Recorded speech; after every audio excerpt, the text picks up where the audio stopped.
Shuffletown Media. May 12th, 1990, was the perfect spring day in Las Vegas. Someone riding a Honda XR 600 dirt bike merged onto the 15 at West Russell and pinned the throttle full send. There was no helmet, no speed limit, just sneakers, jeans, and a faded Lacoste polo. Off to the right, the Vegas Strip was encased in a golden halo of reflected sunshine. He laced through traffic, letting the beast wind out straight into a northbound windscreen, all the way to where the US 95 swings up toward Reno, then howling right onto the exit ramp at Jones Boulevard, letting off just enough to wipe the tears from his wind-burned eyes, and coming to a stop in the parking lot of the Torrey Pines pub on West Lake Mead. He went by the name Ron Matthews, and he claimed to be looking for someone with the ability to launder the $700,000 in drug proceeds he had amassed, trafficking ungodly amounts of cocaine from San Diego to Vegas. He was best known for two things: racing his Shelby Can-Am and club circuits around the Southwest, and wearing tight jeans, really tight, so the contour of his cock was always far too defined. But that's where the truth about Matthews ends. Because in reality, his name was Rod Mathis, and Rod Mathis was a Vegas Metro detective. He was part of the investigation that nabbed Marty Feinstein for selling stolen cars 3 months earlier, and now he was handling Feinstein as a confidential informant. Not long after the bust, Feinstein had gone to Mathis with a claim that his friend and former business partner, Larry Palermo, was selling cocaine out of a club at the Tropicana Hotel. Mathis took the tip seriously, but a minor distribution conviction wasn't going to get him where he wanted to go. He would need more to get what he really wanted, and that was advancement, the Major Case Bureau. But in his order, the judge who presided over Larry's appeal said Feinstein was, quote, a con artist who sensed what Mathis was after and set the stage by intentionally feeding the detective affirmation rather than information, until Mathis was absolutely certain that Feinstein was the one who could bring his objective to fruition, end quote. I spoke to Mathis's former partner, retired Vegas Metro detective Phil Ramos, to find out more. Hey, this is Phil Ramos, retired detective from Las Vegas Metropolitan Police Department, 35-year veteran, undercover work, and homicide. Ramos, who would end up playing a major role later on in the investigation, told me a bit about how it all began. I mean, we knew that Larry had been, slinging dope at the Tropicana, and we wanted to see how far we could get with the money laundering, because that was their big thing at the time, is they did a lot of money laundering. Based almost entirely on Feinstein's intel, Mathis was convinced Larry was washing proceeds of his coke sales through friends back in Buffalo. Clark County prosecutor Tom Lean signed off on Metro's request for a controlled introduction between Mathis, the man lying about having $700,000 in drug money, and Larry, the man lying about being able to launder it. Feinstein would broker the meeting that would take place in early May at the Torrey Pines pub. The U.S. finally got Manuel Noriega into a courtroom today. The ABC Afternoon News filled the background air. Peter Jennings was reporting on the downfall of Panamanian dictator Manuel Noriega, who is now in U.S. custody for his ties to Colombian cartels. He is accused of protecting large cocaine shipments from Colombia through Panama to the United States. A grand jury says he protected a large cocaine lab in Panama, arranged for the sale and transport of chemicals used to make cocaine, and helped launder millions of drug dollars through Panamanian banks. The back of the pub was dark and empty. They sat at a corner booth, Mathis and Feinstein on one side and Larry on the other. All the while, Metro had 2 undercover officers stationed by the pool tables, where they shot a few racks and casually watched from afar.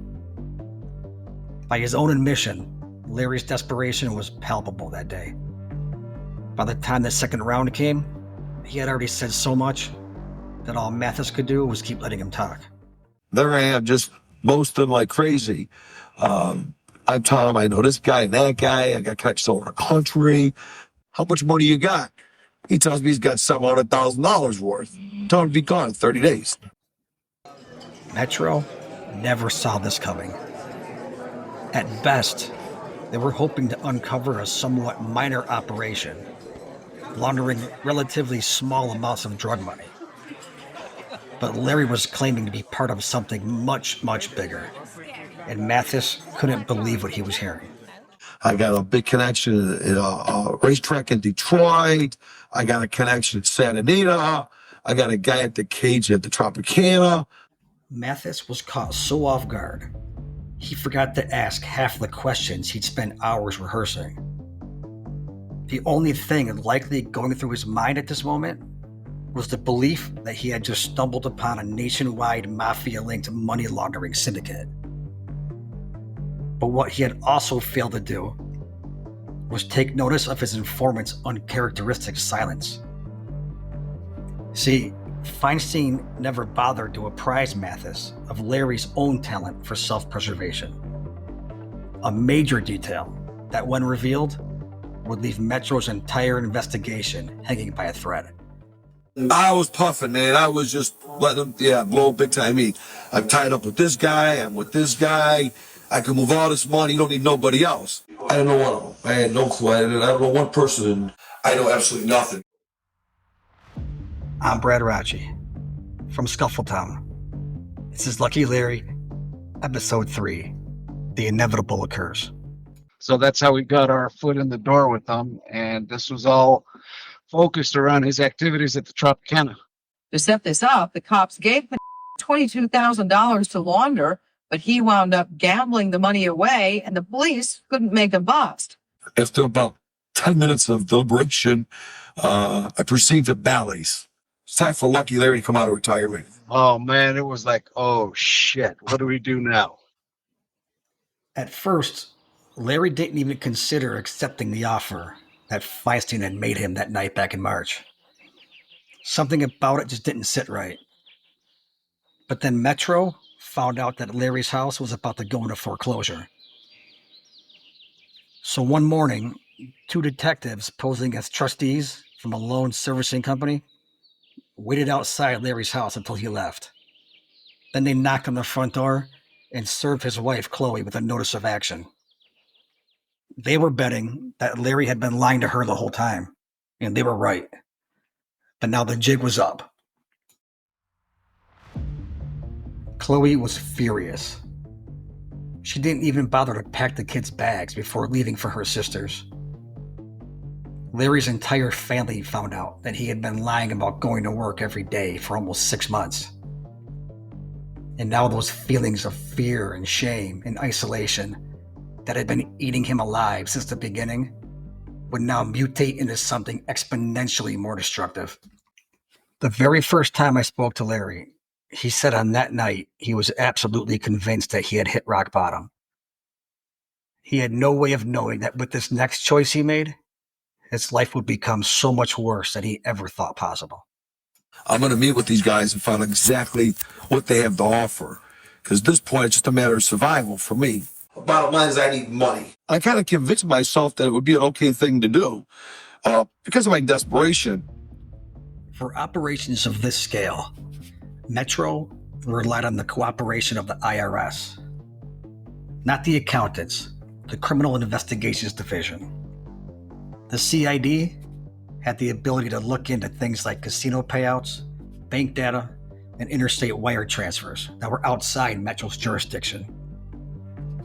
What was even better, the CID had access to funding that dwarfed Metro's budget, and they provided the buy funds for joint investigations. The buy fund is the money used in undercover operations to purchase evidence or contraband. For this case, Metro was requesting $700,000 in cash that would be used as Mathis's drug proceeds. Back then, CID required a vote from its board of directors of at least 90% confidence for an operation to get a green light. If the vote was 80 to 89%, it was a green light but with a hedge, meaning it was a go but with special supervision required. If it was under 80%, it was a pass. Their confidence in Larry's case, 81%. This meant CID would cover the $700,000 buy fund, but a supervisory special agent would be embedded in the investigation, along with a lawyer and a budget officer to control fund disbursement. Metro got this $700,000 in 10s, 20s, and 50s from a special appropriations fund made up of confiscated cash from prior investigations. Each bill had to be photographed on both sides, and every number had to be recorded manually. All roughly 22,000 of them. It was a painstaking slog that took a team of 7 agents almost a week to complete. Supervisory Special Agent Harry Lockhart was assigned to oversee the investigation. There was something in the Torrey Pines recordings that made him skeptical of Larry's ability to move that much money. So his first action item was to insist that Larry complete a trial run with a small portion of the buy fund before going forward. This way, they could confirm Larry's usefulness. Plus, they'd have something on him if Lockhart's instincts were right and the rest of the case went to the tank. Mathis set up a day and time for the money exchange. It took place under the dull yellow glow of sodium lamplight, out in a long-term overflow lot at McCarran Airport. Mathis arrived 5 minutes early and saw Larry was already there.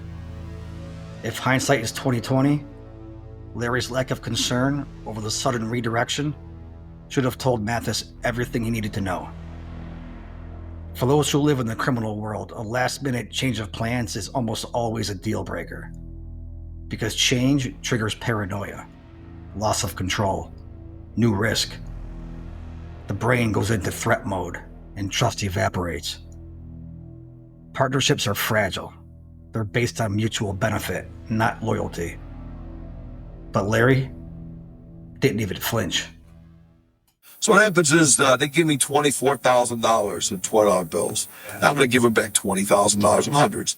After about 10 minutes of deliberation, I proceed to Bally's. It's time for Lucky Larry to come out of retirement. Metro was not ready for this. They scrambled all teams to Bally's.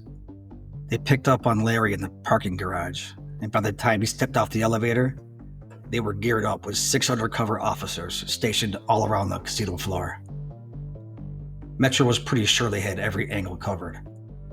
But Larry had a couple unexpected changes of his own. Phil Ramos walked me through that night. When the surveillance guys followed him, into the casino, we thought, okay, good, we're getting closer. We'll see who's going to meet with. And then they're following him through the casino, and we said we had a guy at the cage just kind of hang out to see if he was going into the cage, and then the shift boss was at a certain area, and we had somebody watching that, and we thought, okay, everything's going good. Then he veered off and went down and sat at a poker table, and we thought, oh shit, here we go. That was it, because as soon as he did that, we knew that we weren't going to see any money. Metro was in a spot. Larry was burning through the 24 grand right in front of them. They had to make a choice. Take him down right there or watch their buy fund disappear across the felt. They chose to let him play and try to salvage whatever was left of their investigation later. Yeah, our surveillance guys just sat there and watched him dwindle away all that money, and it took them about an hour to lose it, I think. About an hour later, the inevitable occurs. I'm busted. We were all sitting there looking at each other thinking, oh man, we got to explain this to the bosses. We just lost a whole bunch of money and gave it away. There it was, sitting at the tables at the Tropicana. And there was nothing we could do about it. Ramos misspoke there. He meant to say Bally's. But he wasn't wrong about there being nothing Metro could do. They had to go home and recuperate, lick their wounds, then figure out what they were going to do next. Larry reeled through the parking lot in a fog of panic. He didn't even know where his car was. At home, he crumpled in front of the fireplace, despondent, terrified, barely breathing, and completely oblivious to the twist of irony that was unfolding. By losing every dime of the $24,000 he was supposed to launder, he had just done pretty much the only thing that could keep him out of prison. Because now Mathis had nothing on him. Come to find out, what he did wasn't even a crime. Larry had just accidentally ruined Metro's entire investigation. So that kind of shut down that aspect of it, because it wasn't going to happen, and we just wanted to wait and see what he was going to say, and we would deal with it appropriately. If this would have been a legitimate organization, it'd have killed him right away. KLAS-TV, Channel 8, Las Vegas, where news comes first. Continue to ship cocaine. The strategy. Larry didn't leave his house for almost a week. After a few days, he finally got Chloe to take his call, and he unburdened himself. He came clean to her about everything. He kept her on the phone almost all night. Most of that violence has been. Finally, she promised she would come home when this was all over, because Larry had a plan, one that was going to fix everything. He was finally able to fall asleep after talking to Chloe. When he woke up, his house was dark. Streetlights were on. It was nighttime already. He had no idea how long he'd been sleeping. He orientated himself and got moving. He had a little hop in his step, one that had been missing for some time. He brewed a pot of insomnia-strength coffee and poured a cup with a shot of Bailey's. Then he lit a cigarette and picked up the phone.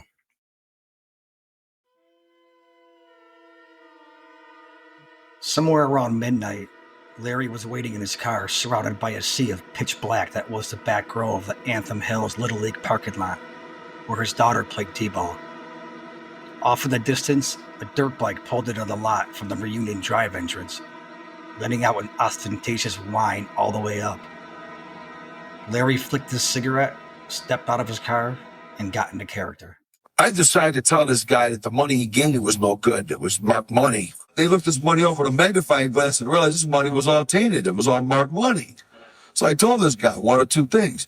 Either you're the law trying to set me up, or someone out there's trying to set you up. But bottom line is, you're not going to get me because I ain't doing nothing wrong. Once they were told to stand down while Larry was torching their money playing poker at Bally's, some of the cops who were forced to watch started up a pool. $100 each. Not on if he would lose it all. That part was a lock. The bet was on what his excuse would be. Just as a joke, one of them bet he would claim the money was marked. The irony being that's the worst possible excuse Larry could have made, because the money wasn't marked at all. Law enforcement doesn't mark money in real life, because any criminal who's half-conscious would notice right away. They only do that in the movies and on TV because it's a visual shorthand. Real procedure isn't quite as cinematic. But there are people who won't understand unless they actually see it. And in 1990, Larry was one of them. What I told him was the money went in the fireplace.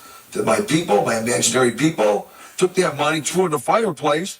I tell him that he was a lucky man for not being there with me, because if he would have been there, my imaginary connections would have cut this guy's head off. You're done. He would have been in the fireplace. Mathis didn't respond right away. Phil Ramos told me Mathis was actually mad about not winning the excuse pool, so who knows what was really going through his mind at this exact moment. But when he finally spoke, he stuck to the plan Metro had scrambled to reinvent over the previous 2 days. A plan that had crawled out of the wreckage of the Bally's fiasco, far darker than its predecessor. If convicted of all charges, Noriega could face a maximum 145-year prison term and more than $1 million in fines. He also faces marijuana smuggling charges in Tampa and could still be indicted in Panama on charges that could include murder. 6-year Metro Intel vet Phil Ramos had just come off another undercover operation less than a month before he landed on Larry's case. For the last 10 months, he'd been living the life of a Cuban gun dealer, selling unlicensed firearms purchased by straw buyers at gun shows all around Nevada. Being half Panamanian, Ramos had been following the Manuel Noriega story ever since the general was first linked to the Medellin cartel and indicted on drug trafficking charges in 1988. Coverage of his surrender and extradition to the U.S. in January of 1990 had been dominating news cycles for months. And that's how Ramos came up with the idea. Mathis would now tell Larry the money he lost was in fact owed to a man named Jorge Garcia, referred to by those who valued their lives as Senor Garcia, the man handpicked by Pablo Escobar himself to oversee the Medellin cartel's West Coast distribution networks. Even Noriega answered to Senor Garcia. It was the perfect pivot, and Ramos was perfect for the role. That's next time on episode 4 of Lucky Larry. I get the phone call from him. He tells me that he's got a way to work this thing out. If I was able to broker a drug deal for him, that this thing would go away, would disappear. Instead, I show up, Mr. Garcia, with my, Hugo Boss suit, Rolls Royce. If you can guarantee me that you can move 5 kilos, then we'll call it even. Inside the trunk, you got sawed-off shotguns, you got Uzis. I mean, oh my God, I said, what am I in for over here? The look on his face when I mentioned his wife and his kids' names.